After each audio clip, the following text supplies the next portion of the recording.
Good evening students. இந்த sale of goods ஆக்டில் நம்ம நெக்ஸ்ட்டு பார்க்க போகிறது வாரண்டிஸ், இம்ப்ளைடு வாரண்டிஸ். ஸோ இதுக்கு முன்னாடி நம்ம கண்டிஷன் அப்படின்னா என்னங்கிறது பார்த்தோம், வாரண்டி அப்படிங்கிறது என்னென்னு பார்த்தோம்.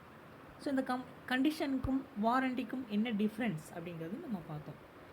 அதுக்கப்புறம் இம்ப்ளைடு கண்டிஷன்ஸ் அப்படின்னா என்னன்றது ஒரு ஏழு பாயிண்ட் நம்ம பார்த்தோம். அடுத்தது இம்ப்ளைடு கண்டிஷன்ஸ் ரிலேட்டடாக இருக்கக்கூடியது இம்ப்ளைடு வாரண்டிஸ். ஸோ இந்த வாரண்டிஸில் என்ன மாதிரியான இம்ப்ளைடெல்லாம் இருக்குது, எதெல்லாம் சார்ந்திருக்கு அப்படிங்கிற சொல்லி நம்ம இப்போ இதில் பார்க்க போகிறோம். சரிங்களா? ஸோ அதில் first one quiet possession. So quiet possession அப்படின்னா இந்த இடத்துக்கு என்ன அப்படின்னா, இடையூறு இல்லாமல் நாம் அந்த பொருளுக்கு உரிமையை வந்து கொண்டாட முடியும். அதுதான் குவைட் பொசஷன் அப்படின்னு சொல்லி சொல்கிறாங்க. சரிங்களா? பாருங்கள், there is an implied warranty that the buyer shall have and enjoy quiet possession of the goods. நாம் வச்சிருக்கக்கூடிய அந்த கூட்ஸ்க்கு மற்றவர்களுடைய இடையூறு இல்லாமல் அந்த பொருளை வந்து முழுமையாக நாம் வந்து அனுபவிக்க முடியும் அப்படிங்கிற அந்த விஷயம் வாரண்டியில் வந்து இருக்குது. சரிங்களா? If the pier possessions is disturbed by a person having a superior right to that of the seller, the buyer is entitled to claim the damages. அப்படி வேறு யாராவது நாம் வச்சிட்ருக்கூடிய அந்த பொருளுக்கு யாராவது உரிமை கொண்டாடிட்டு வந்தாங்க அப்படின்னாக்க, அதேமாதிரி நம்ம வச்சிருக்கக்கூடிய அந்த கூட்ஸ்க்கு ஏதாவது இடையூறு பண்ணினாங்க, டிஸ்டர்பன்ஸ் பண்ணாங்க அப்படின்னாக்க, நமக்கு கூட்ஸ் சேல் பண்ணார் இல்லையா அந்த செல்லர்கிட்ட நாம் நட்டையீடு கேட்டு அந்த பொருளுக்கு உண்டான டேமேஜ்க்கு உண்டான அந்த நட்டையீடு கேட்டு நம்ம வாங்கிக்கலாம். சரிங்களா? அதுதான் சொல்கிறேன் பாருங்கள், if the buyer possession is disturbed by a person having a superior right to that of seller, the buyer is entitled to claim the damages. யார்கிட்ட? பையர்கிட்ட. நம்ம பையராகிய நாம் அந்த செல்லர்கிட்ட போய் அந்த டேமேஜஸ் வந்து கிளைம் பண்ணிக்கலாம். ஓகேங்களா? ஃபார் எக்ஸாம்பிள் பாருங்கள், X sold a second hand radio to Y. X வந்து ஒரு செகண்ட் ஹேண்ட் ரேடியோ வந்து ஒய்க்கு சேல் பண்ணுறாரு. Who spends ₹100. அப்போ ஒய் அடுத்து என்ன பண்ணுறாரு பாருங்கள், செகண்ட் ஹேண்ட் ரேடியோ வாங்கிட்டு அந்த ரேடியோவுக்கு ஒரு ₹100 செலவு பண்ணுறாரு. This radio was seized by the police as it was a stolen one. Police வந்து இந்த ஒய்கிட்ட இருக்கக்கூடிய ரேடியோ வந்து இது வந்து திருட்டு போன ரேடியோ அப்படின்னு சொல்லி போலீஸ் வந்து அந்த ரேடியோ வந்து வாங்கிட்டு போயிடுறாங்க. இப்போ பாருங்கள், ஒய் வந்து திருடல. ஒய் வந்து அந்த ரேடியோவுக்கு உண்டான பணத்தை கொடுத்து அது மட்டும் இல்லாமல் ரிப்பேர் பண்ணி வாங்கிட்டு வந்தார். இப்போது ஒய் என்ன பண்ணலாம் அப்படின்னா, Y filed a suit against. Y வந்து என்ன பண்ணலாம், கேஸ் வந்து ஃபைல் பண்ணலாம். யார் மேலே? எக்ஸ் மேலே. For the recovery of damages for breach of warranty of quiet possession including the cost of repair. So அந்த பொருளை வாங்கின விலை, அந்த பொருளை என்ன ரேட்டுக்கு வாங்கணும் அந்த விலை, அது மட்டும் இல்லாமல் அந்த பொருளுக்காக செலவு செய்து அந்த ₹100 சேர்த்து ஆன டேமேஜுக்கு எனக்கு கிளைம் பண்ணி கொடுங்க அப்படின்னு சொல்லி அந்த ஒய் எக்ஸ் மேலே வந்து கேஸ் ஃபைல் பண்ணலாம். Y own the case. Y வந்து அதுக்குண்டான நம்ம இழப்பீடை வந்து வாங்கிக் கொள்ளலாம். ஓகேங்களா? In other words, he was held entitled to recover the damages. So இந்த மாதிரி அந்த இடையூறற்ற அந்த எனக்கு அந்த பொருளை வாங்கினதால இடையூறு ஏற்பட்டதுனால அதற்கு வந்து நட்டையீடு கொடுங்க அப்படின்னு சொல்லி கேட்டு வாங்கிறதுக்கான ரைட்ஸ் வந்து ஒய்க்கு இருக்குது. சரிங்களா? ஸோ இதை தான் குவைட் பொசஷன் அப்படின்னு சொல்லி சொல்கிறாங்க. ஓகேங்களா? ரெண்டாவது பாருங்கள், ஃப்ரீ ஃப்ரம் எனி என்கம்பரன்சஸ். என்கம்பரன்சஸ் அப்படின்னா வில்லங்கம் அப்படின்னு சொல்லுவோம். சரிங்களா? ஸோ அந்த பொருள் நம்ம வாங்கின பொருளுக்கு ஏதாவது வில்லங்கம் ஏற்பட்டால் அதை எப்படி சரி பண்ணுறது அப்படின்னு சொல்லி இதில் பார்க்கலாம். சரிங்களா?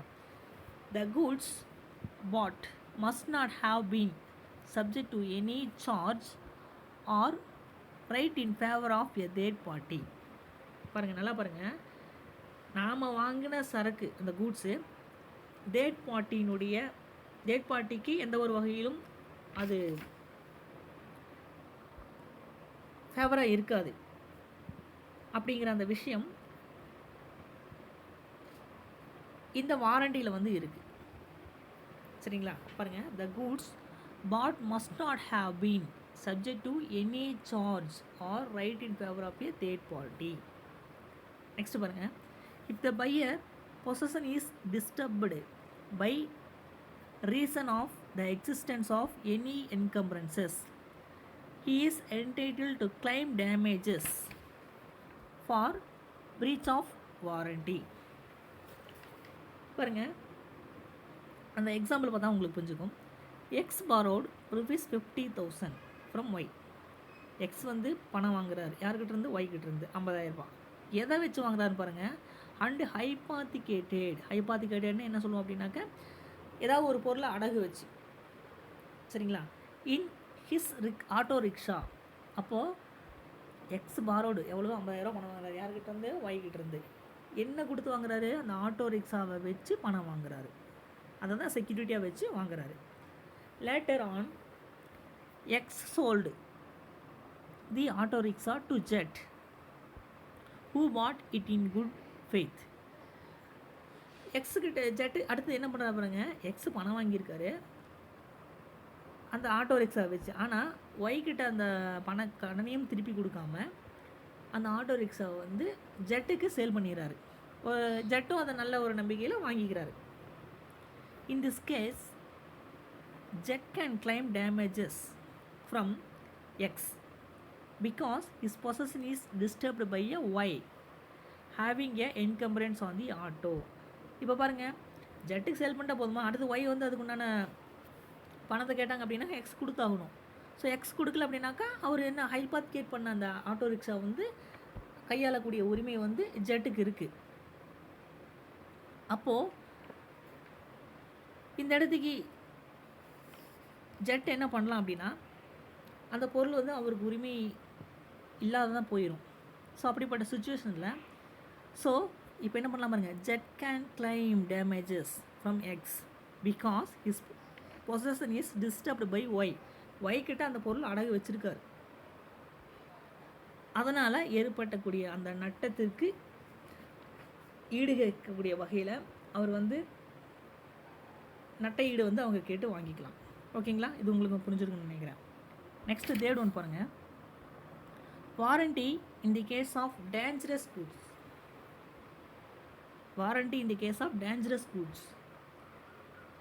ஒரு பொருள் அபாயம் உள்ளதாக இருந்தது அப்படின்னாக்கா அதை சார்ந்த வாரண்டி எப்படி இருக்குது அப்படின்னு சொல்லி நம்ம பார்க்கலாம். சரிங்களா? Where the seller knows that the goods he is selling are dangerous or likely to be dangerous to the buyer and the buyer is ignorant of the danger. நல்லா பாருங்கள், நாம் விற்கக்கூடிய பொருள் அபாயமானமான பொருள் அப்படிங்கிறது தெரிஞ்சு வாங்குபவருக்கு, யார் அதை பை பண்ணுறாங்களோ அவங்க வாங்குபவருக்கு அந்த அபாயத்தை, அந்த டேஞ்சரஸை பற்றி விற்பவர் வந்து தெரிஞ்சிருந்தும் வாங்குறவங்கிட்ட அந்த பொருள் டேஞ்சரானது அப்படிங்கிற எந்த ஒரு எச்சரிக்கையும் செய்ய வேண்டும், முன்னாடியே சொல்லணும். The seller should warn the buyer of the probable danger, otherwise he will be liable to compensate the buyer in the case of any injury. நாம் விற்கக்கூடிய பொருள் டேஞ்சரான பொருள் அப்படிங்கிறது விற்கிறவனுக்கு தெரியும், அந்த பொருள் அபாயமானதுன்றது தெரியும். அப்படி இருந்து வாங்குறவனுக்கு அந்த பொருளை பற்றிய எச்சரிக்கை வந்து இது வந்து இந்த பொருள் அபாயகரமானது அப்படிங்கிற எச்சரிக்கை முன்னாடியே நம்ம அவர்கிட்ட சொல்லணும், விற்கிறதுக்கு முன்னாடியே சொல்லணும். அப்படி வாங்குறவனுக்கு அந்த பொருளினால் ஏற்படும் விபத்திற்கு அந்த பொருளை எப்படி பயன்படுத்துறது அப்படிங்கிற எந்த ஒரு அறிவிப்பையும் சொல்லாமல் அந்த பொருளை விற்று அதனால் அந்த பொருளை அவர் ஆப்ரேட் பண்ணும்போது ஏதாவது எதிர்பாராத விதமாக ஏதாவது நடந்து விட்டால் அதற்கு முழு பொறுப்பும் விற்பவர் மட்டுமே அதற்கு வந்து பொறுப்பாகிறார். சரிங்களா? அதான் கொடுத்துருக்கா பாருங்கள். எக்ஸாம்பிள் பாருங்கள், C bought from A. C வந்து வாங்குறாரு, என்ன வாங்குறாரு? A a tin of disinfestant powder. C வந்து ஏ கிட்ட வாங்குறாரு. என்ன வாங்குறாரு? ஒரு அபாயகரமான ஒரு பொருள். என்ன அப்படின்னா ஒரு பூச்சிக்கொல்லி வாங்குறாரு. சரிங்களா? அதில் பாருங்க, ஏ know that the lid of the tin was defective and that if it was opened without special care it might be dangerous. அந்த பொருள் வந்து ரொம்ப அபாயகரமான பொருள் அப்படிங்கிறதும் அதனுடைய மூடி வந்து சரியில்லை அப்படிங்கிற அந்த விவரத்தை வந்து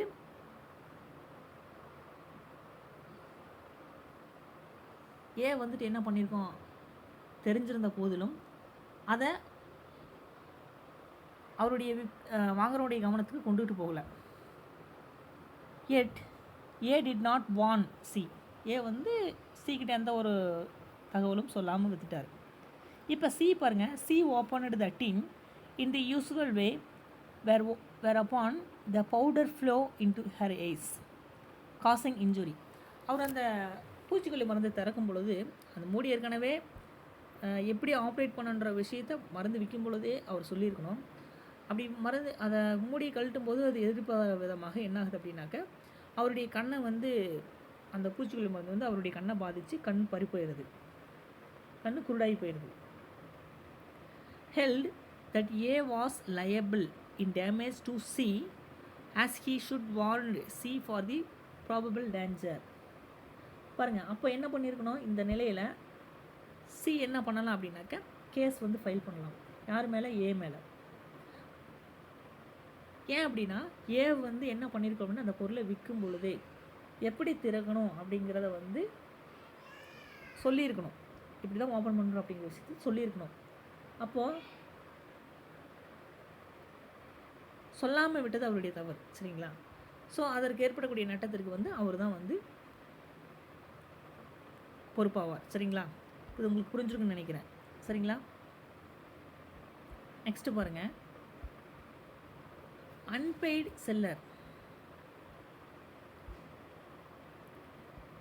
அன்பெய்டு செல்லர் அப்படின்னு எதை சொல்லுவோம்? விலை அந்த பொருளை வித்துட்டாரு, ஆனால் இன்னும் விலையை வந்து வாங்கிக்கல. அவரை தான் நம்ம அன்பெய்டு செல்லர்னு சொல்கிறோம். விலை பெறாத வணிகர் அப்படிங்கிறது தான் நம்ம அன்பெய்டு செல்லர்னு சொல்கிறோம். சரி, விலை பெறாத வணிகர் அன்பெய்டு செல்லர் அப்படின்னு என்னென்ன மீனிங் பார்க்கலாம். A seller is deemed to be an unpaid seller. So அந்த வெற்ற பொருளுடைய விலை முழுவதும் பெறாமல் இருந்தால் அவர் தான் நம்ம அன்பெய்டு செல்லர்னு சொல்கிறோம். அது எப்படிப்பட்ட சூழ்நிலை அப்படின்னா when the whole of the price has not been paid, அந்த பொருளுக்கு உண்டான முழு விலையும் பெறாத நிலையில் அவரை நம்ம அன்பெய்டு செல்லர்னு சொல்லலாம். ஆர் ரெண்டாவது ஆப்ஷன் கொடுத்துருவோம் பாருங்கள், எ பில் ஆஃப் எக்ஸ்சேஞ்ச் மாற்றுச்சீட்டோ or other negotiable instrument given to him has been dishonored.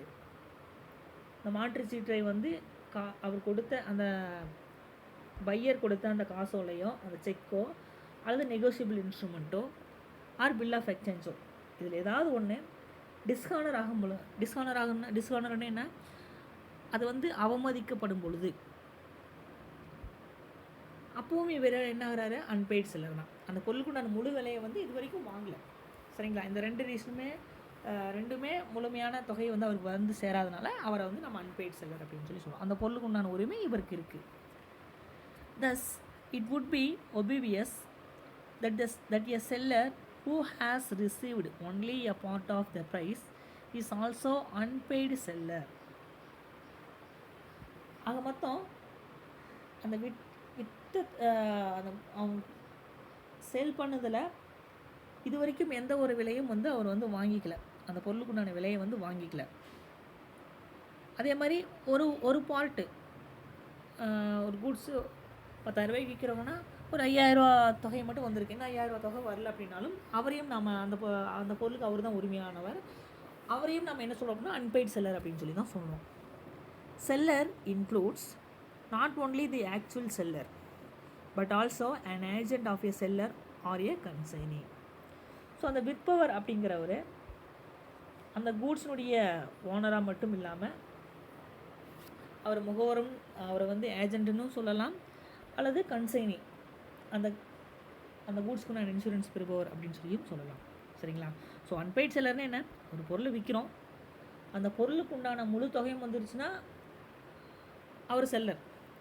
அந்த முழு தொகையும் வராதனால தான் நம்ம என்ன சொல்கிறோம்னா பார்ட்லியாவோ இல்லை முழுமையாகவோ அந்த தொகையை வந்து சேரல அப்படின்னா அவரை தான் நம்ம அன்பெய்ட் செல்லர் அப்படின்னு சொல்லி சொல்கிறோம். புரியுதுங்களா?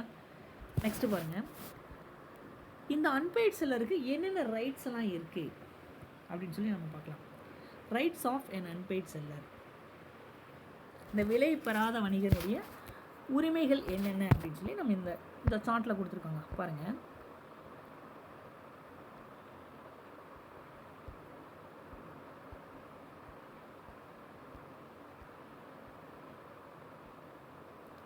Rights of unpaid seller. அந்த விலையை பெறாத வணிகனுடைய உரிமைகள் என்னென்ன அப்படின்னு பார்க்கலாம். இது 2 டைப்பாக பிரிச்சுக்குவாங்க பாருங்கள். அகைன்ஸ்ட் கூட்ஸ், அந்த சரக்கின் மீதான உரிமை அவருக்கு என்னெல்லாம் இருக்குது அப்படிங்கிறதும். இன்னொன்று பாருங்கள், அகைன்ஸ்ட் தி பையர் பர்சனலி, அந்த வாங்குனர் மீதான தனிப்பட்ட உரிமைகள் என்னென்ன அப்படின்னு கொடுத்துருக்காங்க.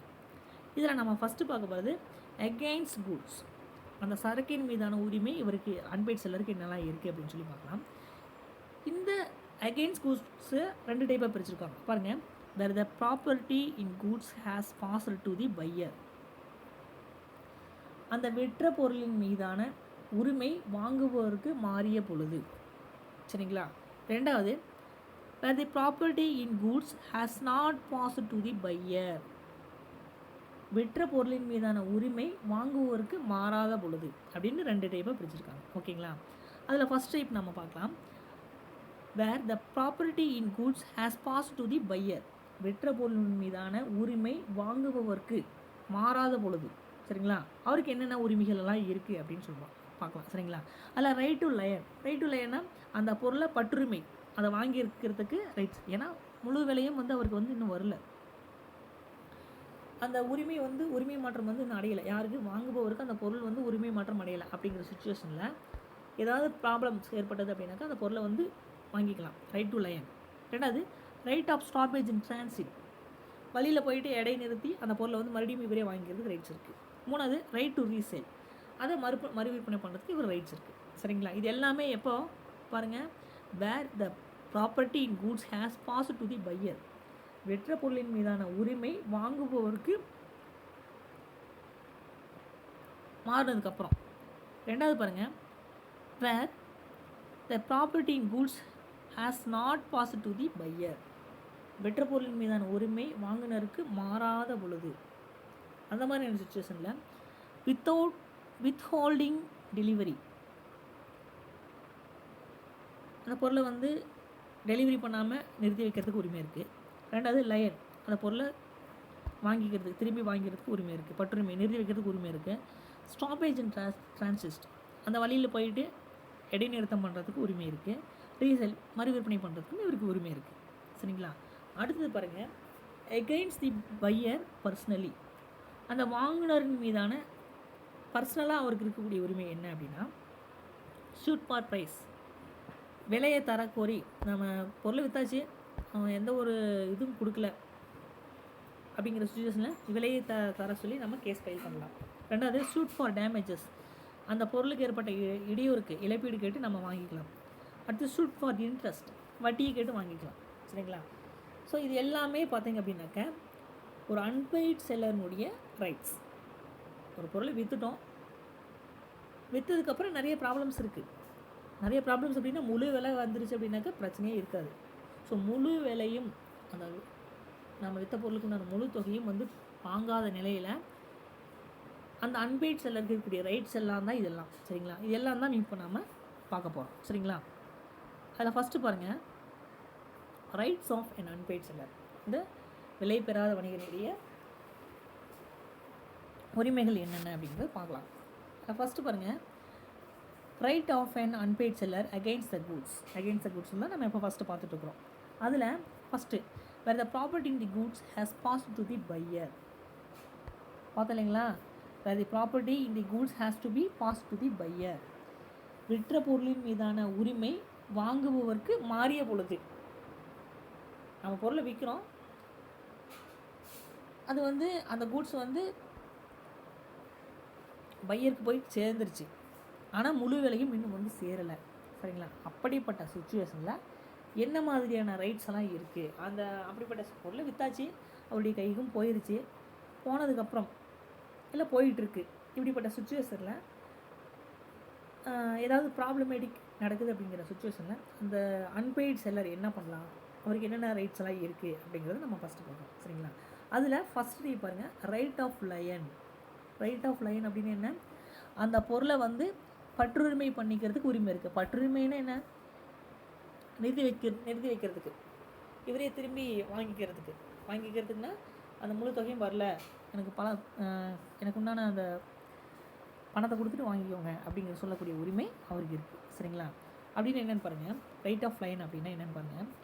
an unpaid seller has right to retain the goods till he receives the price. பாருங்கள், அந்த விலையை வந்து முழுவதுமாக பெறும் வரைக்கும், வாங்குற வரைக்கும் அந்த கூட்ஸை அந்த செல்லர் வந்து தன்வசமே வைத்துக்கொள்ளக்கூடிய உரிமை இவருக்கு உண்டு. சரிங்களா? யாருக்கு? செல்லருக்கு உண்டு, அன்பெய்ட் செல்லருக்கு உண்டு. But to exercise this line, இந்த உரிமையை வந்து அவர் பெறுவதற்காக ஒரு சில நிபந்தனைகள் இருக்குது. அந்த நிபந்தனைகள் என்னென்ன அப்படின்னு சொல்லி நம்ம ஃபஸ்ட்டு பார்க்கலாம். அதில் first, he must be in possession of goods. Possession of கூட்ஸ்னு என்ன? அந்த சரக்கு வந்து இவருடைய உடைமை. பொசஷன் ஆஃப் கூட்ஸ் அப்படின்னாக்க அந்த கூட்ஸினுடைய உடைமையை வந்து விற்பவர், அந்த கூட்ஸ் விற்றதுக்கு உண்டான எல்லா எவிடன்ஸும் இவர்கிட்ட இருக்கணும். சரிங்களா? ரெண்டாவது, த goods must have been sold without any stipulation as to credit or where the goods have been sold on credit, the terms of credit must have expired. பாருங்க என்ன சொல்கிறேன் பாருங்க. He can also exercise the right of lien when the seller becomes insolvent. அதுக்கு முன்னாடி பாருங்கள், அதாவது நம்ம கடன் பேரில் சரக்கு வந்து விற்றுருக்கக்கூடாது, ஆர் கடனுக்கு விற்றிருந்தாலும் அந்த கடனுடைய தவணை காலம் முடிவடைஞ்சிருக்கணும். அப்படிப்பட்ட சூழ்நிலை இருந்தால் மட்டும்தான் நம்ம இந்த ரைட் ஆஃப் லைன் வந்து நமக்கு இருக்குது. சரிங்களா? அடுத்தது பாருங்கள், he can also exercise the right of lion when the seller becomes insolvent. அந்த வாங்குபவர் ஏதாவது இன்சால்வெண்ட் ஆகி நொடிப்பு நிலையை அடைந்திருந்தால் நம்ம அந்த பொருளை வந்து ரெக்கவரி பண்ணிக்க முடியும். சரிங்களா? அப்போது இந்த மூணுமே ரொம்ப ரொம்ப முக்கியமான ஒன்று. ஸோ இதெல்லாம் இருந்தால், இந்த நிபந்தனைகளாக இருந்தால் நமக்கு ரைட் ஆஃப் லைன் வந்து உரிமை இருக்குது. அந்த பொருளை பற்றுரிமை செய்கிறதுக்கான உரிமைகள் இருக்குது. சரிங்களா? அடுத்து பாருங்கள், தேர்ட் ஒன் பாருங்கள். It must be remembered that the right of line depends on actual possession. Thus, where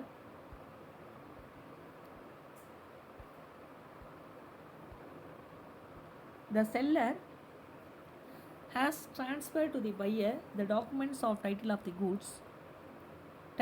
to the goods, his line is not affected so long as he continues to be in possession of the goods. அதுக்கு ஒரு சின்ன example கொடுத்துருக்காங்க பாருங்க, அதை பார்த்தா உங்களுக்கு புரிஞ்சுருங்க. நான் மூணாவது point, for example, A has sold 10 TV sets to B. A என்ன பண்ணுறான்? 10 டிவி வந்து பிக்கு விற்கிறான். And transferred the documents of title to the goods to B by courier service. So A அப்படிங்கிறவன் பி அப்படிங்கிறவருக்கு 10 டிவி வந்து விற்கிறாரு. அப்படி விற்கும் பொழுது எதன் மூலமாக? பை courier சர்வீஸ் மூலமாக போகுது. But goods are under the custody of A ready for dispatching to booking office. அப்போது ஏ வந்து அதை புக்கிங் டிஸ்பேட்ச் பண்ணிகிட்ருக்காரு. எங்கே? புக்கிங் ஆஃபீஸில் புக் பண்ணிகிட்ருக்காரு. Mean time B became insolvent. Courier சர்வீஸில் போயிட்டு அந்த கூட்ஸ்க்கு உண்டானதெல்லாம் டிஸ்பேட்ச் பண்ணிகிட்ருக்காரு. அந்த சூழ்நிலையில் இவருக்கு வந்து விஷயம் தெரிய வருது. என்னென்னு? பி அப்படிங்கிற வந்து இன்சால்வெண்ட் ஆகிட்டார், நொடிப்பு நிலையை அடைஞ்சிட்டார். ஏதோ மனநிலை பாதிக்கப்பட்டார், ஏதோ ஆகிட்டார். இப்படிப்பட்ட சுச்சுவேஷனில் in this case A can retain the goods. A என்ன பண்ணிக்கலாம், அந்த பொருளை வந்து திருப்பி எடுத்து வந்துக்கலாம். அவருக்கு பிக்கு வந்து அனுப்ப வேண்டிய அவசியம் இல்லை. அதுதான் இந்த விஷயம், 3வது பாயிண்ட் விஷயம். சரிங்களா? வேர் an unpaid seller has made a part delivery of the goods, he has lion on the remainder. அந்த விற்ற சரக்கினுடைய ஒரு பகுதி பையருக்கு போயிடுச்சு அப்படின்ற சுச்சுவேஷனில் கூட அந்த செல்லர் மீதி இருக்கக்கூடிய அந்த அனுப்பாத சரக்கை வந்து கைப்பற்றிக்கொள்ளலாம். அந்த ரைட்ஸ் வந்து அந்த அன்பெய்ட் செல்லருக்கு இருக்குது. சரிங்களா? However, if delivery of a part is intended as a delivery of the whole, then this line is lost. அந்த கூட்ஸினுடைய ஒரு பகுதியை மட்டும் ஒப்படைக்கும் பொழுது அந்த முழு சரக்கையும் வந்து அவர் வந்து ஒப்படைக்க வேண்டும் அப்படிங்கிற தன்னுடைய விருப்பத்தை வந்து வாங்குனருக்கு வந்து சொல்லலை. அப்படிங்கிற சுச்சுவேஷனில் விற்பவர் மீதி இருக்கக்கூடியது வந்து கொடுக்கணும் அப்படிங்கிற அவசியம் இல்லை. சரிங்களா? மீதி இருக்கக்கூடியதை அவர் கைப்பற்றிக்கொள்ள அவருக்கு வந்து உரிமை இருக்குது. ஓகேங்களா? ஸோ இதை தான் என்ன சொல்கிறோம் அப்படின்னாக்க ரைட் ஆஃப் லயன் அப்படின்னு சொல்லி சொல்கிறோம். சரிங்களா? ரைட் ஆஃப் லயன்னா உங்களுக்கு என்னென்னு புரிஞ்சிருக்கும். சரிங்களா? அந்த பொருளை வந்து நம்ம சேல் பண்ணுறோம். இல்லை, ரைட் ஆஃப் லைன்னா சிம்பிளாக புரிஞ்சுக்கோங்க. ஒரு பொருளை வந்து நம்ம சேல் பண்ணிட்டோம் அப்படின்னா சேல் பண்ணதுக்கப்புறம் இடையில் ஏதாவது இடையூறுகள் வந்தது அப்படின்னா அந்த பொருளை வந்து கைப்பற்றி கொள்ளலாம். அதுக்கான உரிமை வந்து ரைட் ஆஃப் லைனில் இருக்குது. அதுதான் ரைட் ஆஃப் லைன் அப்படின்னு சொல்கிறோம். ரெண்டாவது, right of lien is lost. இதில் பாருங்கள், right of lien is lost அப்படின்னா நாம் ஒரு பொருளை சேல் பண்ணிட்டோம் அப்படின்னா சேல் பண்ணதுக்கப்புறம் ஏதாவது ப்ராப்ளமேட்டிக்காக இருக்குது அப்படின்னா அந்த பொருளை வந்து நம்ம பற்றுரிமை, அந்த பொருளை பிடிச்சு வைக்கிறதுக்கு நமக்கு ரைட்ஸ் இல்லை. அதை தான் right of lien is lost அப்படின்னு சொல்கிறோம். அந்த லாஸ்ட் அப்படின்னா இழப்பு. அந்த பற்றுரிமை, அந்த பொருளை கைப்பற்றிக்கொள்வதற்கான கைப்பற்றிக்கொள்வதற்கான தகுதி நமக்கு இனிமேல் இல்லை. அப்படின்னு தான் right of lien is lost அப்படின்னா. பாருங்கள், when he delivers the goods to a carrier or other bailey for the purpose of transmission to the buyer without reserving the right of disposal of the goods. அந்த விற்ற பொருளுக்கான விலையை வந்து தராத நிலையில் அந்த கூட்ஸை நாம் என்ன நினைக்கிறோமோ அந்த நினைச்சபடி நிறுத்தி வைக்கக்கூடிய உரிமை எப்போ போட்டிருக்கு அப்படின்னா அந்த நம்ம அக்ரிமெண்ட் போடுறோம் இல்லையா, அக்ரிமெண்ட் போடும்போதே நிறுத்தி வைக்கிறதுக்கான உரிமை இருக்குது அப்படிங்கிறத வந்து அந்த ஒரு ஒப்பந்தம் போடாமல் விட்டுறது தவறும் பொழுது அப்போது நமக்கு அந்த லைன் ஆஃப் லாஸ்ட் அப்படிங்கிறது வந்து ஏற்படுது. அந்த பொருளை வந்து பிடித்து வைக்கிறதுக்கான பற்றுரிமையை வந்து இழக்கிறார். சரிங்களா? எக்ஸாம்பிள் பாருங்கள். அதாவது ஒன்றும் இல்லைப்பா, நம்ம கூட்ஸை சேல் பண்ணிட்டோம். அக்ரிமெண்ட் போடும்போதே ஏதாவது ப்ராப்ளமேட்டிக்னா அந்த பொருளை நிறுத்தி வைக்கிறதுக்கான உரிமை இருக்குது அப்படிங்கிறது அக்ரிமெண்ட் போடும்போது அது எடுத்துக்கணும். அதை எடுத்துக்காமல் விட்டால் அந்த பொருளை வந்து ஏதாவது பிரச்சனை அப்படின்னா அந்த பொருளை வந்து கைப்பற்றிக் கொள்வதற்கு நமக்கு உரிமை இல்லை. அதுதான் right of lien is lost அப்படின்னு சொல்லுவாங்க. எக்ஸாம்பிள் பாருங்கள். X of Delhi sold some goods to Y. X of Delhi sold some goods to Y, Bombay, and took the railway receipt in the name of Y. பாருங்கள், X வந்து sale பண்ணுறாரு யாருக்கு? ஒய்க்கு. இப்போ ரயில் மூலமாக அந்த கூட்ஸை வந்து அனுப்புகிறாரு. ரயில்வே ரெசிப்ட் எடுக்கும்போது எப்படி எடுக்கிறாரு அப்படின்னா யாருடைய நேமில் எடுக்கிறாரு? ஒய் அப்படிங்கிற ஒய் நேமில் எடுத்துடுறாரு. And sent the railway receipt to the Y. ஒய்க்கும் அந்த ரயில்வே ரெசிப்ட் அனுப்பிடுறாரு. இப்போ பாருங்கள், இன் திஸ் கேஸ் இந்த நிலையில் X has not reserved the right of disposal of goods. இப்போ ஏதாவது பிரச்சனை ஏற்பட்டது, எக்ஸுக்கும் ஒய்க்கும் ஏதாவது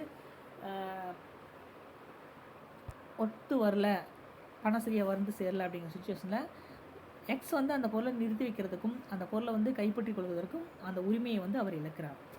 சரிங்களா? பாருங்கள், அடுத்து கீழே கொடுத்துருக்காங்க. Or when the buyer or his agent lawfully obtains possession of them.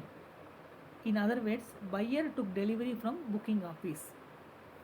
அதாவது வாங்குபவரோ ஆர் அவருடைய ஏஜென்ட்டோ அவருடைய பொருளுடைய உடைமையை வந்து அவங்க வாங்கிவிட்டால். ரெண்டாவது பாருங்கள், மூணாவது, when the seller waives his right of lion, அந்த பற்றுரிமை செய்யக்கூடிய அந்த உரிமையை விற்பவர் வந்து விட்டு கொடுத்துருந்தால் அந்த பொருளை வந்து நம்ம கைப்பற்ற முடியாது. சரிங்களா? ஸோ இந்த மூணுமே பார்த்தீங்க அப்படின்னாக்கா right of lien is lost அப்படிங்கிறது குறிக்குது. ஓகேங்களா? அடுத்தது பாருங்கள், right of stoppage in transit. அதாவது குட்ஸ் போயிட்டுருக்கு, வழியில் போயிட்டு அந்த பொருளை வந்து இடைநிறுத்தம் செய்வதற்கான உரிமை வந்து இருக்குது. சரிங்களா? அன்பெய்ட் செல்லருக்கு இருக்குது. அந்த வகையில் எதெல்லாம் அப்படிங்கிறத நம்ம பார்க்கலாம். Where the seller has delivered the goods to a carrier or other bailee for the purpose of transmission to the buyer, but the buyer has not acquired them, then the seller can stop the goods and regain the possession.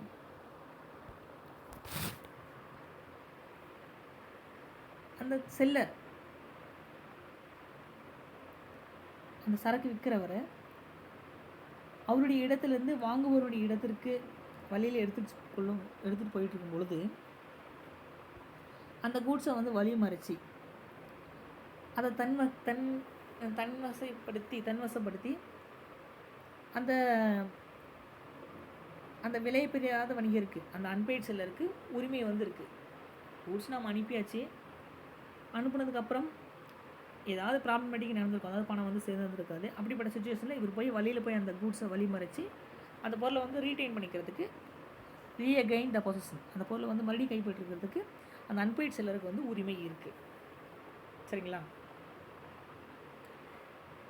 In other words, goods must be neither with the seller nor with the buyer but should be in the hands of a carrier. அடுத்தது பாருங்கள், அப்படி செய்யும் பொழுது ஒரு சில நிபந்தனைகள் இருக்குது. எப்படி, என்ன மாதிரியான நிபந்தனைகள்லாம் இருக்குது அப்படின்னாக்கா, அந்த கூட்ஸை வந்து விற்கிறவரோ அல்லது வாங்குறவரோ இருக்கக்கூடாது, விற்கிறவங்ககிட்டே இருக்கக்கூடாது, வாங்குறவங்ககிட்ட இருக்கக்கூடாது. அப்போ தேர்ட் பார்ட்டிகிட்ட இருக்கணும். அதாவது அந்த பொருள் வந்து டிரான்சிஸ்ட் ஆகிட்டுருக்கு, ஒரு பொருள் ஒரு இடத்துலேருந்து இன்னொரு இடத்துக்கு போயிட்டுருக்கு. அப்படிப்பட்ட சுச்சுவேஷன் இருக்கும்போது தான் அந்த பொருளை வந்து கைப்பற்ற முடியும். சரிங்களா? இதில் ஒரு மூணாவது நபர் அதில் சம்மந்தப்பட்டிருக்காரு. அந்த பொருள் வந்து வழியில் போயிட்டுருக்கணும். அப்படிப்பட்ட சுச்சுவேஷனில் போய் நம்ம வழி மறிக்கிறதுக்கான உரிமை வந்து இருக்குது. அடுத்து பாருங்கள், further the pier must have become an insolvent. அது மட்டும் இல்லாமல் வாங்குறவர் ஏதாவது இன்சால்வெண்ட் ஆகிட்டார், நொடி நிலை அடைஞ்சிட்டார் அப்படின்னாக்கா நம்ம வழியில் போய் வழி மறைச்சி வாங்கிக்கலாம். சரிங்களா? ஸோ இது எல்லாமே பார்த்திங்க அப்படின்னாக்கா right of stoppage in transit. அந்த அன்பெய்ட் செல்லர் ஒரு பொருளை விற்றுட்டார், வழியில் போயிட்டுருக்கும் பொழுது வழி மறைச்சி அந்த பொருளை வந்து வாங்கிட்டு வரதுக்கான உரிமை இருக்குது. சரிங்களா? அது என்ன மாதிரியான சுச்சுவேஷனாக இருக்கணும்? விற்கிறவங்க கையில் அந்த பொருள் இருக்கக்கூடாது, வாங்குறவங்க கையில் அந்த பொருள் இருக்கக்கூடாது. இடையில இருக்கும்போது மட்டும்தான் அந்த பொருளை வந்து கைப்பற்றிக்கான உரிமை இருக்குது. அடுத்தது, த pier must have become an insolvent. அவர் வந்து வாங்குறவன் ஏதாவது நொடிப்பு நிலை அடைஞ்சிட்டார் அப்படின்னாக்கா இப்படி வழி மறைச்சி பொருளை வந்து கைப்பற்றிக்கலாம். சரிங்களா? ஸோ இது எல்லாமே right of stoppage in transit அப்படின்னா. சரிங்களா? அடுத்தது பாருங்கள்,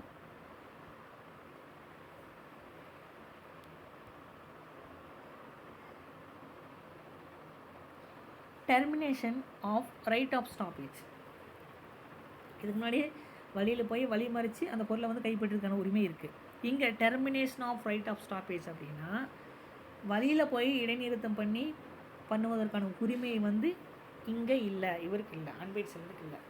அப்படின்னா என்னங்கிறது பார்க்கணும். சரிங்களா? The right to stoppage the goods becomes to an end. சரக்கு அந்த கூட்ஸு வழியில் போயிட்டுருக்கும்போது அதனை வந்து வழி மறைச்சி அந்த தடுக்கக்கூடிய உரிமை முடிவுக்கு கொண்டு வருது, கம்ஸ் டு an end. என்ன அப்படிங்கிறது பார்க்கலாம். அதில் first one, when the goods are delivered to the buyer or his agent. அந்த கூட்ஸ்னுடைய உடைமையை வாங்குபவரோ அல்லது அவருடைய முகவருக்கோ அனுப்பி வைக்கும் பொழுது, when the goods are delivered to the buyer or his agent. சரிங்களா? ஸ்டாப்பேஜ் பண்ணுறதுக்கான உரிமை இல்லை. ரெண்டாவது, when on arrival of the goods at the appointed destination on the carrier communicates to the buyer or his agent that he is holding the goods on his behalf. அந்த பொருள் போய் சேர வேண்டிய இடத்துல சேர்ந்ததுக்கப்புறம் அந்த கூட்ஸ் கேரியர் பப்ளிக் கேரியர் இருக்குங்களா, அந்த பொது சரக்கேற்றி அந்த கம்பெனி பார்த்திங்கன்னா வாங்குபவர் ஆர் அவருடைய ஏஜெண்ட்டுக்கு பொருள் வந்து சேர்ந்துருச்சு அப்படின்னு சொல்லியும் அதை வந்து எடுத்துகிட்டு போக சொல்லி தகவல் தெரிவிச்சிருக்கக்கூடிய நிலையிலையும் நம்ம போய், அதாவது கூட்ஸ் அந்த லாரியில் அனுப்பியாச்சு, கூட்ஸ் வந்துருச்சு, நீங்கள் வந்து உங்கள் கூட்ஸ் வந்து எடுத்துகிட்டு போங்க அப்படின்னு சொல்லி அந்த தகவல் தெரிவிக்கப்பட்ட பின்னர் நம்ம போய் அந்த கூட்ஸை வந்து வழிமறித்து அந்த பொருள் நம்ம உரிமை கொண்டாட முடியாது. சரிங்களா? ஸோ இந்த ரெண்டுமே ரொம்ப ரொம்ப முக்கியமானது. ஸோ இதை தான் என்ன சொல்லணும் அப்படின்னாக்க, termination of right of stoppage. போய் நம்ம வழிமறித்து அந்த பொருளை வந்து கைப்பற்றுறதுக்கான உரிமை வந்து இல்லை. இந்த 2 பாயிண்ட்டும். சரிங்களா? அடுத்தது ரைட் ஆஃப் ரீசேல். அந்த அன்பெய்ட் செல்லருக்கு ரைட் ஆஃப் ரீசேல், மறுவிற்பனை செய்வதற்கான உரிமை வந்து அவருக்கு இருக்குது. அப்படி நான் மறுவிற்பனை செய்கிறது அப்படின்னு என்னென்னு பாருங்கள். The unpaid seller can resale the goods. அந்த விற்ற சரக்கை மீண்டும் விற்கக்கூடிய உரிமையை வந்து அந்த அன்பெய்ட் செல்லருக்கு இருக்குது. சரிங்களா? அது என்னென்ன அப்படிங்கிற அது என்ன மாதிரியான சுச்சுவேஷனில் இருக்குது அப்படிங்கிறத நம்ம பார்க்கலாம். அதில் ஃபஸ்ட்டு பாருங்கள், where they are of a perishable nature. Perishable என்ன? சீக்கிரம் அந்த கூட்ஸ் வந்து கெட்டு போகக்கூடிய சுச்சுவேஷனில் இருக்கும் பொழுது கெட்டு போயிடக்கூடாது அப்படிங்கிறதுக்காக உடனே அந்த விற்கப்பட்ட சரக்கு பார்த்திங்கன்னா ரீசேல் பண்ணலாம். ரெண்டாவது, after exercising is right of lien or stoppage in transit even though he has given intimation to the buyer of his intention to resell, buyer has not tendered the price within a reasonable time. ரெண்டாவது விஷயம் பாருங்கள், அப்படி பொருளை வந்து right of லைனோ அல்லது டிரான்சிஸ்டில் stoppage பண்ணியோ அந்த பொருளை கைவசப்படுத்திட்டு வேறு நபருக்கு விற்கக்கூடிய தனது எண்ணத்தை வந்து நீங்கள் வந்து வாங்கிட்டு போகலை அப்படின்னா நான் வேறவங்களுக்கு வந்து விற்றுருவேன் அப்படின்னு சொல்லி தகவல் தெரிவித்த பிறகு பின்பும் கூட வாங்குறவன் அதுக்கான விலையை வந்து கொடுக்கல அப்படிங்கிற சுச்சுவேஷனில் என்ன பண்ணலாம், அவர் வந்து ரீசேல் பண்ணலாம். கூட்ஸ் வந்துருச்சு, வந்து வாங்கிக்கங்கன்னு சொல்கிறாங்க, அந்த குறிப்பிட்ட கால அவகாசம் கொடுக்குறாங்க, அந்த டைம்லேயும் வந்து கூட்ஸ் வந்து வாங்கிக்கல வித் இந்த ரீசனபிள் டைம், அந்த ரீசனபிள் டைம்குள்ளார வந்து வாங்கிக்கல அப்படிங்கிற சுச்சுவேஷனில் இவர் வந்து வேறு யாருக்காவது விற்கிறதுக்கு ரைட்ஸ் இருக்குது. மூணாவது, where the seller has expressly reserved the right of resale in the contract itself. மூணாவது என்ன சொல்கிறான் பாருங்கள், where the seller has expressly reserved the right of resale in the contract itself. அதை மறுவிற்பனை செய்யக்கூடிய ரீசேல் பண்ணணும் அப்படிங்கிற நோக்கத்தோடும்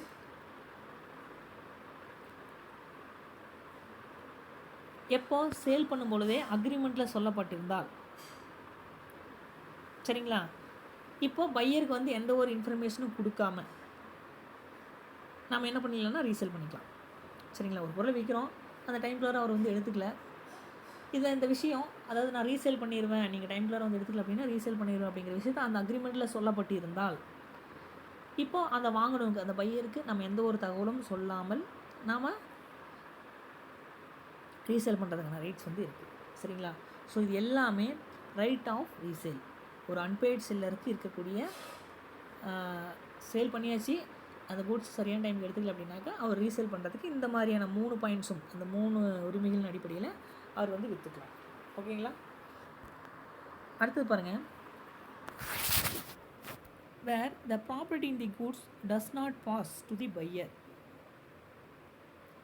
அந்த பொருளின் மீதான அந்த உரிமை வாங்குபவருக்கு மாற்றப்படாத பொழுது, the property in the goods does not pass to the buyer.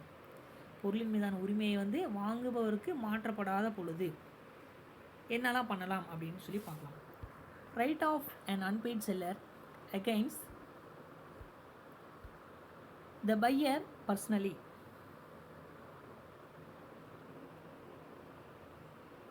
அந்த விலை பெறாத அந்த அன்பெய்ட் செல்லர் அந்த பொருளினுடைய உரிமையை வந்து மாற்றி தராமல் தன்வசம் இருக்கக்கூடிய அந்த பொருளை வாங்குறவருக்கு அனுப்பாமல் அந்த பொருளை வந்து கைவசம் வச்சுக்கிட்டு இறுதி வச்சுக்கிட்டு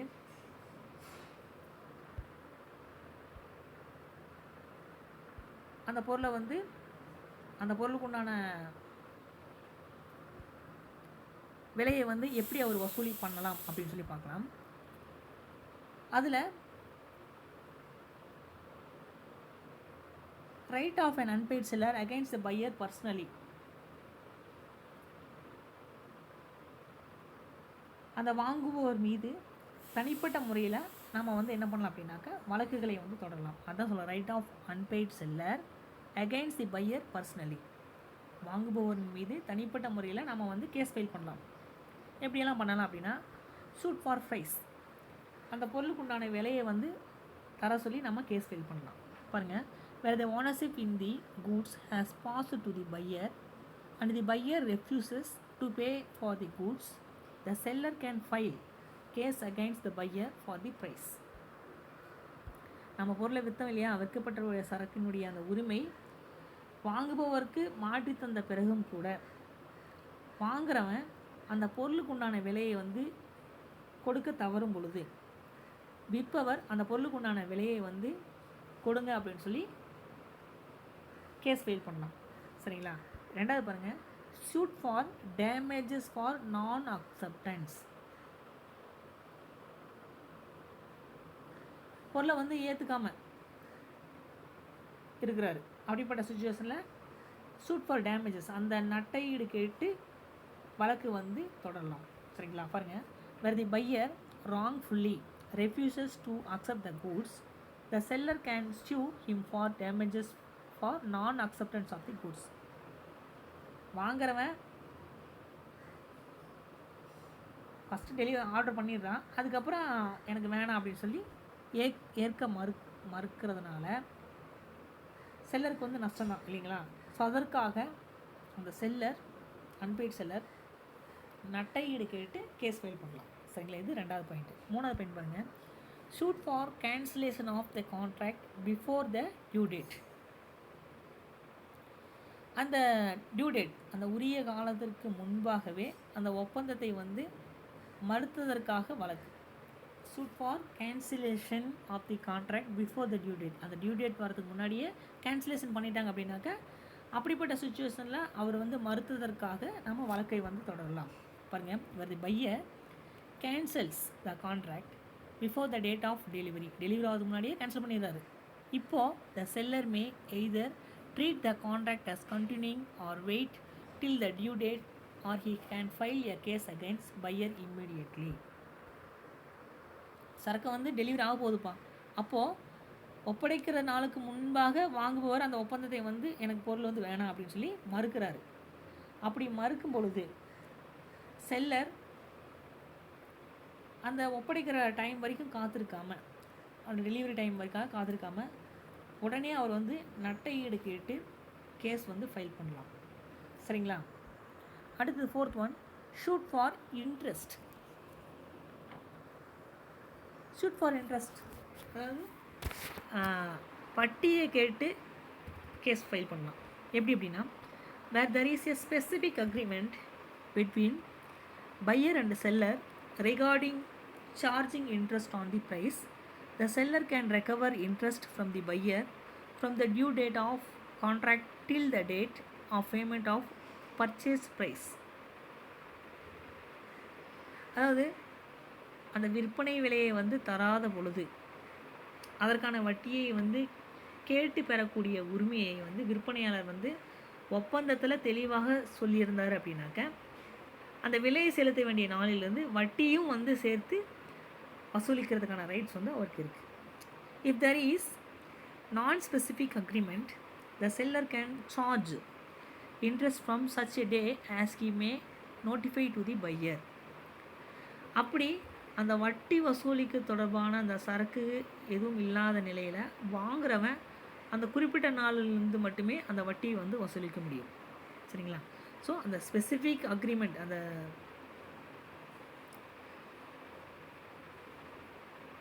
வட்டி வசூலிக்கிறது தொடர்பான அந்த ரீசன் எதுவும் மென்ஷன் பண்ணாத பொழுது வாங்குறவன் அந்த குறிப்பிட்ட நாள்லேருந்து அந்த குறிப்பிட்ட டைமில் இருந்து மட்டும் அவர் என்ன பண்ணிக்கலாம் அப்படின்னாக்க வட்டியை வந்து வசூல் பண்ணிக்கலாம். சரிங்களா? ஸோ இந்த 4 பாயிண்ட்டுமே பார்த்தீங்க அப்படின்னாக்க right of an unpaid seller against the buyer personally. So வாங்குபவர் மீது தனிப்பட்ட முறையில் நாம் வழக்கு தொடர முடியும். ஓகேங்களா? ரைட். அடுத்தது பாருங்கள், 1 மார்க்ஸ் பாருங்கள்.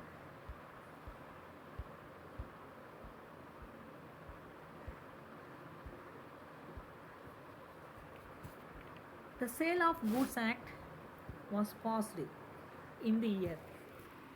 எப்போ நம்ம அந்த ஹெட்டிங்லேயே கொடுத்துருக்கோம், சேல் ஆஃப் குட்ஸ் ஆக்ட் அப்போ 1930. சரிங்களா? ஆப்ஷன் சி சரியான ஆன்சர். ரெண்டாவது பாருங்கள், which of the below constitutes the essential element of contract of sale?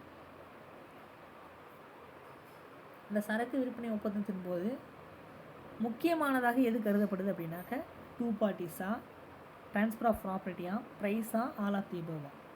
2 பார்ட்டிஸும் முக்கியம், ட்ரான்ஸ்ஃபர் ஆஃப் ப்ராப்பர்ட்டியும் முக்கியம், ப்ரைஸும் முக்கியம். அப்போ இது எல்லாமே முக்கியம் அப்படிங்கிறப்போ ஆல் ஆஃப் தி அபோவ் தான் சரியான ஆன்சர். மூணாவது, which of the below is not a good? ஸ்டாக்ஸா, டிவிடெண்ட் டியூவா, கிராப்ஸா, வாட்டரா? இதில் எது சரியான ஆன்சர் அப்படின்னாக்க டிவிடெண்ட் டியூ. சரிங்களா? இதை வந்து கூட்ஸாக வந்து நம்ம ஏற்றுக்க மாட்டோம். சரிங்களா? அடுத்தது, in case of the sale the dash has right to sell. விற்பனை ஒப்பந்தத்தில் யாருக்கு உரிமை இருக்குது அப்படின்னா buyer, seller, hirer, consign. So இது யாருக்கு உரிமை இருக்குது? ஸோ 4th ஒனுக்கு பார்த்தீங்க அப்படின்னாக்க செல்லர். ஸோ செல்லர் தான் சரியான ஆன்சர். 5th ஒன் பாருங்கள், the property in the goods means the option A possession of goods, option B custody of goods, option C ownership of goods, option D both A and B. So 5th ஒனுக்கு சரியான answer பார்த்தீங்கன்னா ownership of goods தான் சரியான answer. 6th one பாருங்கள், specific goods denote goods identified upon the time of dash of sale. option A agreement, option B contract, option C order, option D obligation. அப்போது option B சரியான answer, contract. So அதாவது அப்படி என்ன அப்படின்னா ஒரு பொருளை mention பண்ணாத பொருளை பொறுத்த வரைக்கும் வாங்குனருக்கு எப்போது வந்து உரிமை மாறுது அப்படின்னாக்க அந்த கான்ட்ராக்டில் என்ன சொல்லியிருக்காங்களோ அதன் அடிப்படையில் தான். சரிங்களா? 7வது பாருங்கள், in which of the following types the ownership is immediately transferred to the buyer? ஒரு குறிப்பிட்ட சரக்கு சேல் பண்ணும்போது எந்த காலகட்டத்தில் உள்ள சரக்கை வந்து குறிப்பிடுது அப்படின்னா option A when goods are ascertained, option B when goods are appropriate, option C delivery to the carrier, option D sale or return basis. So இதில் சரியான answer option C delivery to the carrier. 8th one பாருங்கள், dash is a stipulation which is collateral to main purpose of contract. கீழே இருக்கக்கூடிய இது பார்த்திங்க அப்படின்னா எந்த வகையான எது பார்த்திங்க அப்படின்னாக்கா சரக்கிற்கு பொருள் மீதான உரிமையை வந்து மாற்றி விடுது அப்படின்னா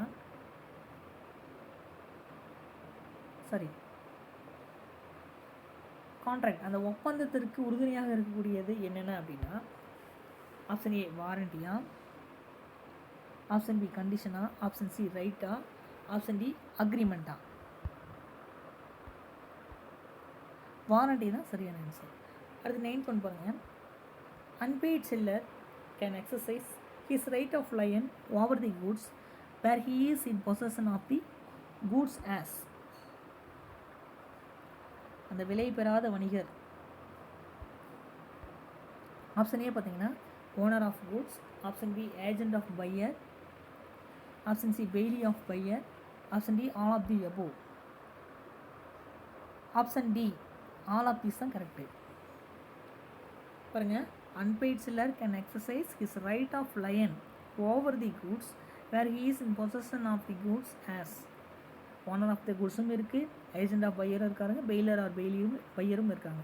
அப்போ ஆல் ஆஃப் தீஸ் தான் சரியான ஆன்சர். 10th ஒன் பாருங்கள், the unpaid seller can exercise his right of stoppage of goods in transit where the buyer option A becomes insolvent. அதாவது அந்த விலை பெறாத வணிகர் கீழே சொல்லியிருக்கக்கூடிய விஷயங்களில் எந்த ஒரு நிலையில் சரக்கரை வச்சுருக்கும் பொழுது அவர் வந்து லைன் ஆஃப் கூட்ஸ் லைன் பண்ண முடியும், பற்றுமையை வந்து செலுத்த முடியும் அப்படின்னா becomes insolvent, refuses to pay price, option C payment of price, option D both A B and C. அப்போ சரியான ஆன்சர் பார்த்தீங்க அப்படின்னாக்கா பிகம்ஸ் இன்சால்வெண்ட். அப்படிப்பட்ட சூழ்நிலை ஒரு பொருள் வந்து கைப்பற்றிக் கொள்ள முடியும். சரிங்களா? 2 மார்க்ஸ் பாருங்கள். What is a contract of sale of goods? இது நம்ம பார்த்துட்டோம், முன்னாடியே பார்த்துட்டோம். ரெண்டாவது, list down the essential elements of contract of sale, இதுவும் பார்த்தாச்சு. What is mean by goods? Goods அப்படின்னா என்ன?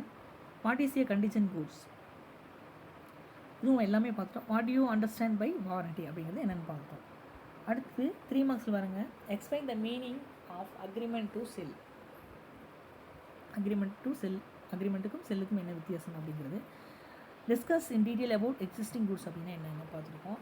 Discuss the implied conditions and warranty in sale of goods அப்படிங்கிறது பார்த்துருக்கோம். சரிங்களா? 5 மார்க்ஸ் பாருங்கள், explain in detail the elements of contract of sale. Elements of contract of sale அப்படிங்கிறது என்னென்னு பார்த்துருக்கோம். அடுத்தது distinguish between sale and agreement to சேலுக்கும் distinguish பார்த்துருக்கோம். அடுத்து classify under goods under the sale of goods act அப்படின்னு பார்த்துருக்கோம். அடுத்து டிஸ்டிங்விஷ் பிட்வீன் கண்டிஷன் அண்ட் வாரண்டிக்கும் என்ன டிஃப்ரென்ஸ் அப்படிங்கிறது பார்த்துருக்கோம். சரிங்களா? ஸோ இது எல்லாமே கொஞ்சம் கொஸ்டின்ஸ் நல்லா கொஞ்சம் தரவாக படிச்சுக்கோங்க, பார்த்துக்கோங்க. ஓகேங்களா?